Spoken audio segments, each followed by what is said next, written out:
हरे कृष्ण राधे राधे। अध्याय 3 कर्मयोग।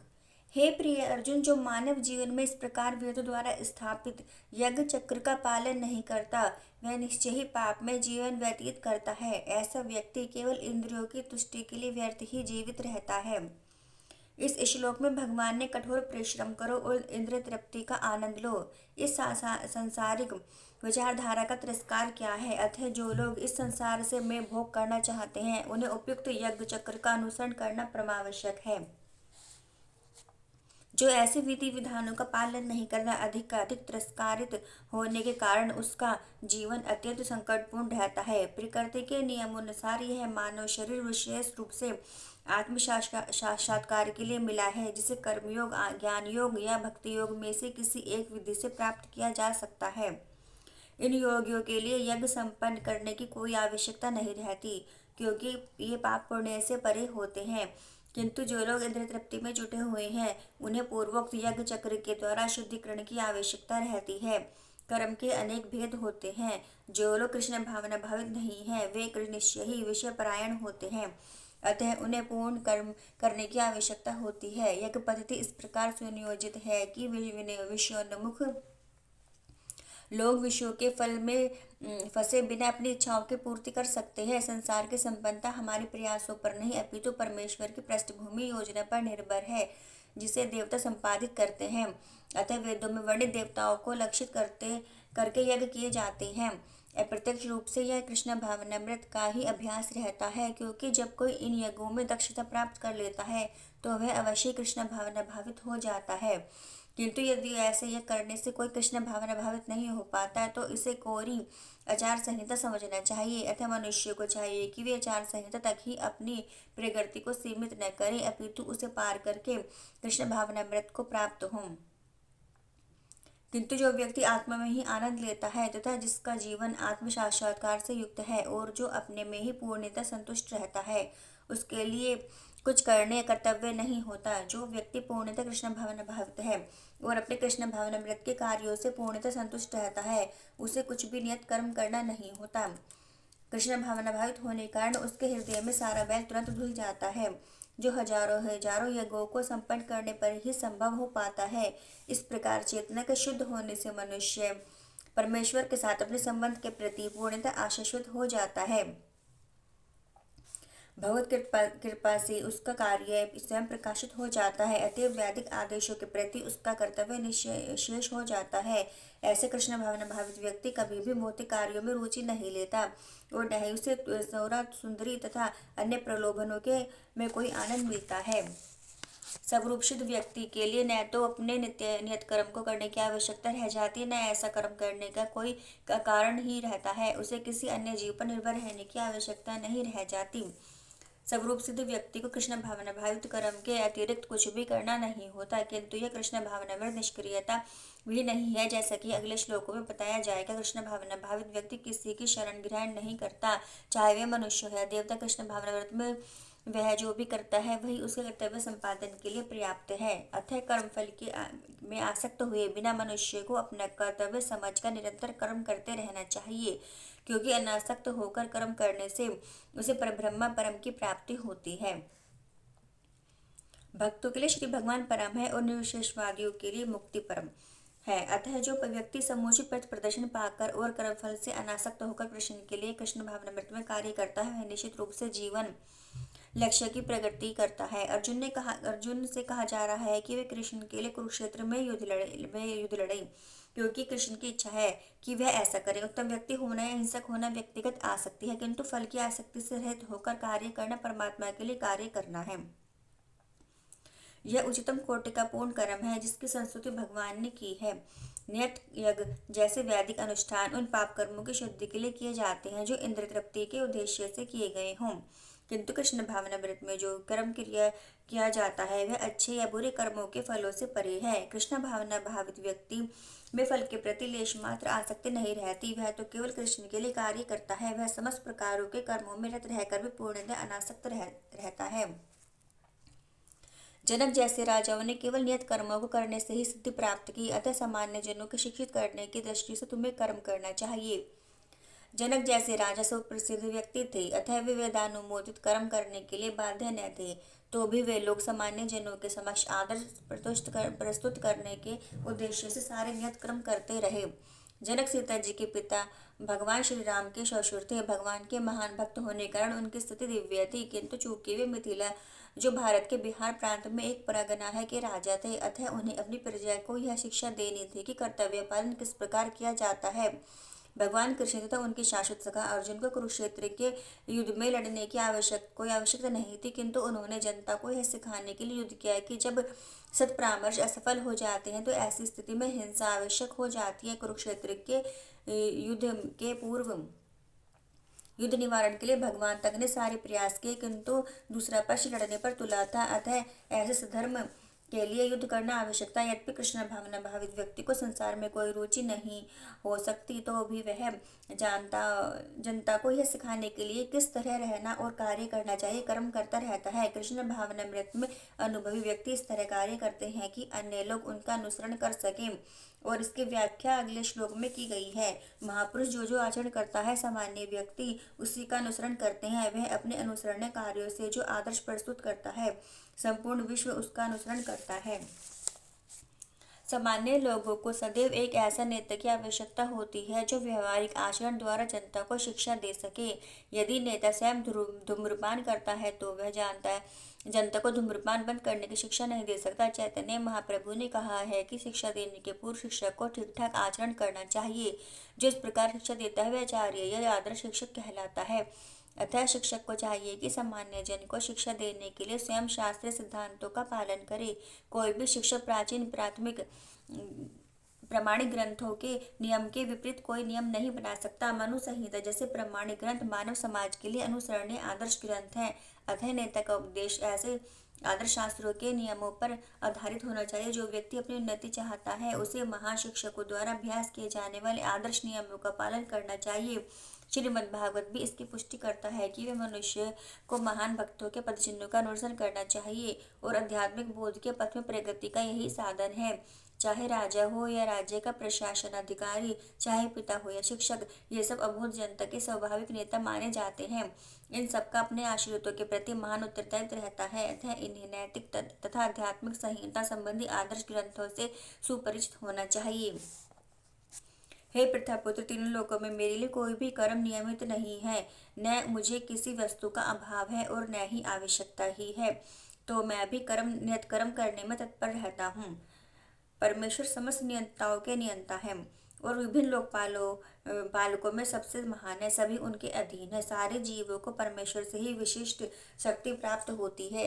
जीव स्वयं श्रेष्ठ नहीं है, वे सभी देवताओं द्वारा पूज्य हैं और समस्त संचालकों के भी संचालक हैं। अतः वे समस्त भौतिक नेताओं और नियंताओं से बढ़कर हैं और सब द्वारा आराध्य हैं। उनसे बढ़कर कोई भी नहीं है और वे समस्त कारणों के कारण हैं।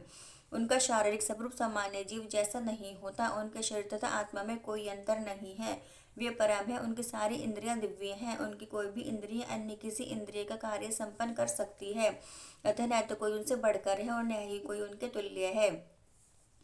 उनकी शक्तियां बहुरूपणी है, फलतः उनके कार्य प्राकृतिक अनुक्रम के अनुसार संपन्न हो जाते हैं। चूंकि भगवान में प्रत्येक वस्तु ऐश्वर्य से परिपूर्ण है और पूर्ण सत्य से ओतप्रोत रहती है, अतः उनके लिए कोई कर्तव्य की आवश्यकता नहीं रहती।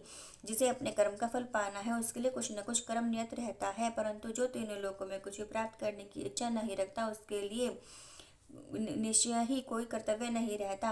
फिर भी क्षत्रियों के नायक के रूप में भगवान कृष्ण कुरुक्षेत्र के युद्ध भूमि में कार्यरत हैं, क्योंकि क्षत्रियों का धर्म है कि दीन दुखियों को आश्रय प्रदान करें। यद्यपि वे शास्त्रों के विधि विधानों से सर्वथा ऊपर है, फिर भी वे ऐसा कुछ भी नहीं करते शास्त्रों के विरुद्ध है।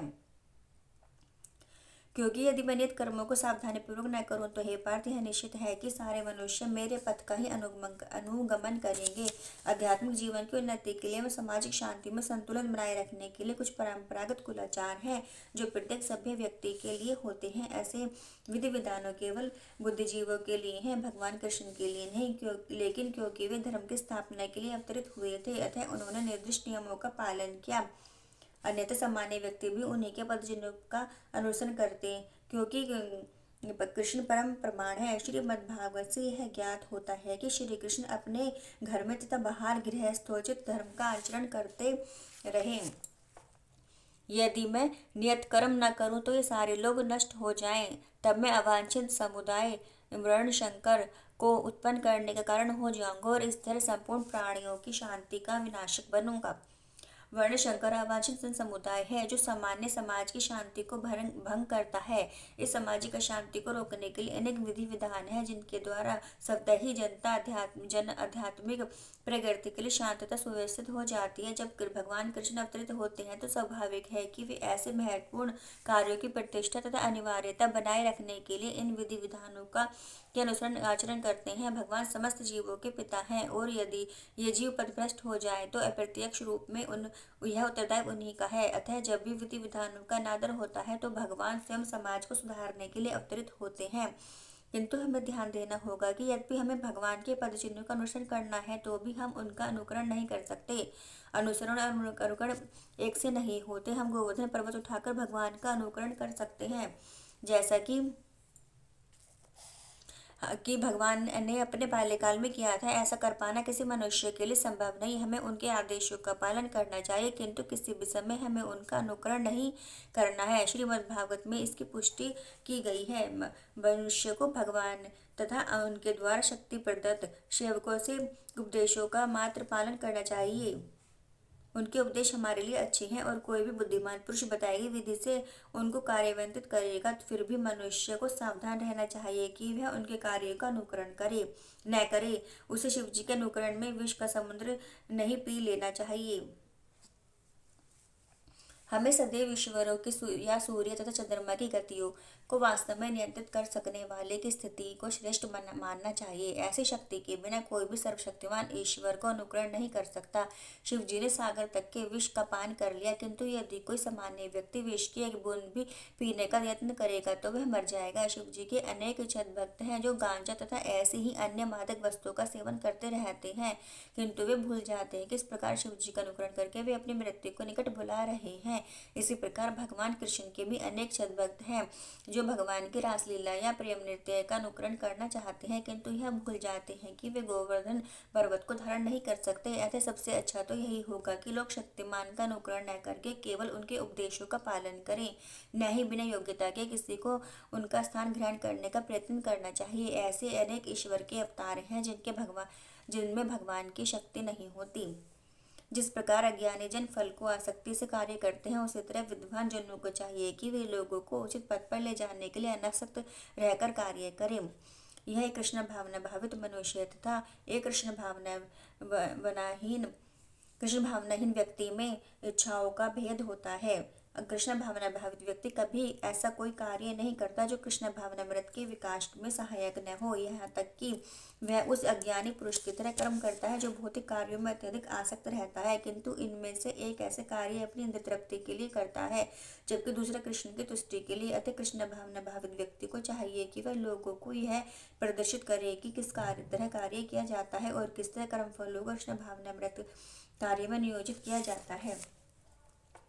विद्वान व्यक्ति को चाहिए कि उस काम कर्मों में आसक्त अज्ञानी पुरुषों को कर्म करने से रोक नहीं ताकि उनके मन विचलित न हो, अपितु भक्तिभाव से कर्म करते हुए वह उन्हें सभी प्रकार के कार्यों में लगाए जिसमें कृष्ण भावनामृत का क्रमिक विकास हो। यह सिद्धांत संपूर्ण वैदिक अनुष्ठानों की प्रकाष्ठा है। सारे अनुष्ठान, सारे यज्ञ, कृत्य तथा वेदों में भौतिक कार्य के लिए जो भी निर्देश है उन सबों समेत सारी वस्तु कृष्ण को जानने के निमित्त है जो हमारे जीवन के चरम लक्ष्य हैं। लेकिन चूंकि बुद्धिजीव इंद्रिय तृप्ति के अतिरिक्त और कुछ नहीं जानते अतः वे वेदों का अध्ययन इसी दृष्टि से करते हैं किंतु सकाम कर्मों तथा वैदिक अनुष्ठानों के द्वारा नियमित इंद्रिय तृप्ति के माध्यम से मनुष्य धीरे धीरे कृष्ण भावनामृत को प्राप्त होता है।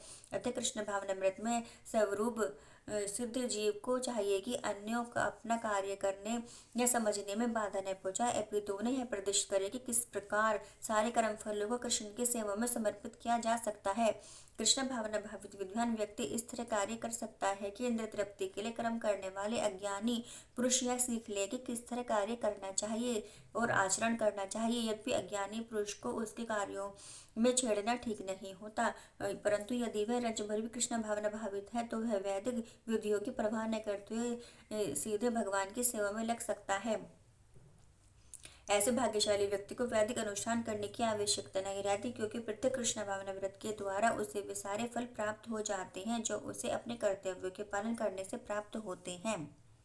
जीवात्मा अहंकार के प्रभाव से मोहग्रस्त होकर अपने आप को समस्त कार्यों का कर्ता मान बैठता है, जबकि वास्तव में प्रकृति के 3 गुणों द्वारा संपन्न किए जाते हैं।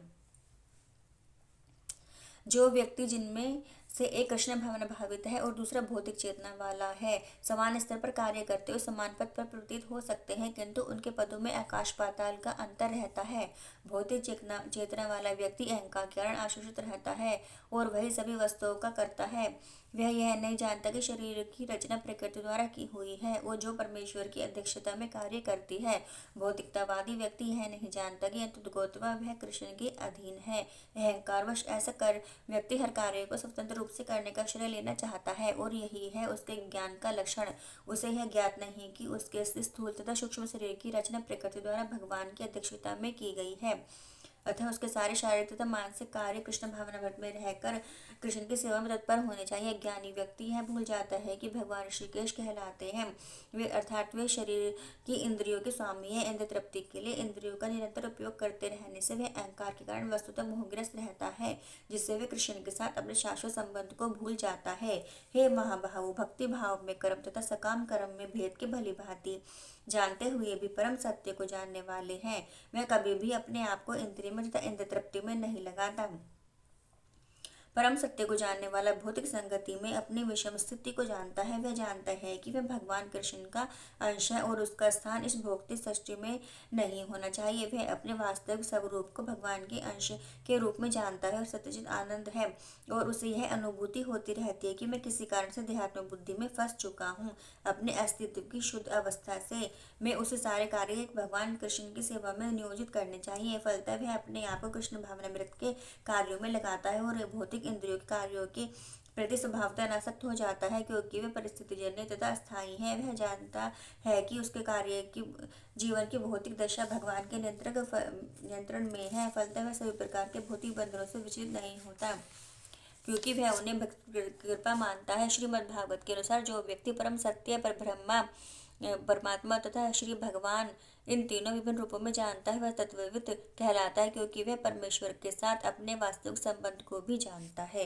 हरे कृष्ण कृष्ण कृष्ण हरे हरे, हरे राम राम राम हरे हरे।